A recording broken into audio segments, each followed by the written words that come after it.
Ndërhyrjet restauruese të nisura në godinat e ish-burgut famkeq të Spaçit, një simbol i qendresës antikomuniste në Shqipëri, kanë shkaktuar reagime të forta nga ish të përndjekurit politik, familjar të tyre dhe qytetarë të shumtë. Të mbledhur pranë mureve të gjysmë rrënuara të burgut, protestuesit shprehin kundërshtinë e tyre ndaj projektit të ndërhyrjes që po zhvillohet nën kujdesin e Ministrisë së Kulturës. Sipas tyre, mënyra e ndërhyrjes rrezikon të deformojë autenticitetin historik të vendit, duke zhdukur gjurmët reale të vuajtjeve dhe sakrificave të qindra të burgosurve politik që u mbajtën aty gjatë diktaturës.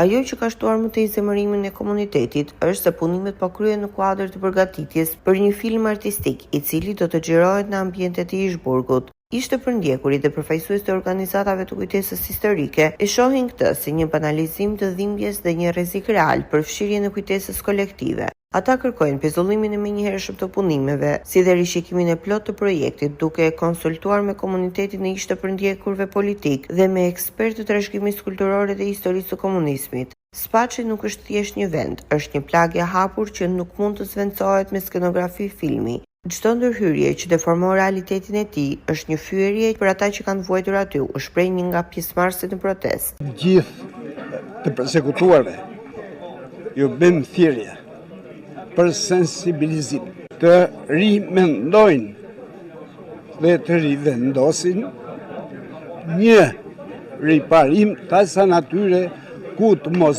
bjerë ndesh me tjetërsimin e këtij objekti dhe duke pasur miratimin e atyre personave që kanë bërë me dhjetra burgje në këtë vend. Baba im ka bërë 20 vite, mbi 20 vite në këtë burg.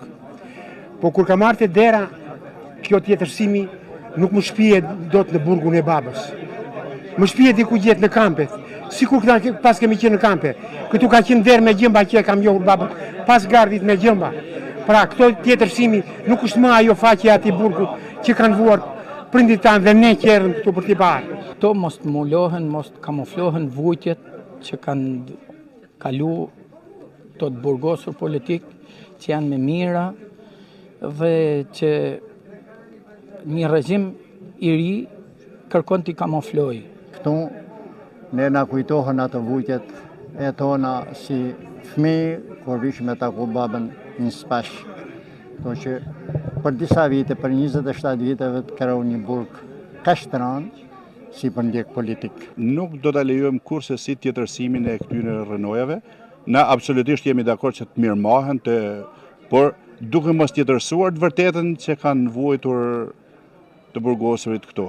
Sot jena mbledh për me kundërshtu si mos na i prishin këto pak relike të vujtës e të krimit të metën gjallë, si pasardhësit tonë ta dinë se këtu e kanë vrarë Recep Goxhin, e kanë luajtur tabelën, ishte nga Tropoja, vetëm se kishte nipat e Sandër Sokolin. Dhe institucioni i Bashkisë Mirdit, edhe pse është brenda territorit të bashkisë, ka kërkuar këto lloj informacionesh dhe patjetër që do reagojmë në mënyrë që ky institucion po e quajmë, sepse është monument kulture i kategorisë 2, të ruhet identiteti sepse shërben shumë në këtë territor, shërben shumë për shumë familje të cilat e kanë përjetuar dhimbjen, vuajtjen në këtë kamp dhe edhe sot ishim të pranishëm kur patëm nxënës shkollash të cilët po e vizitonin.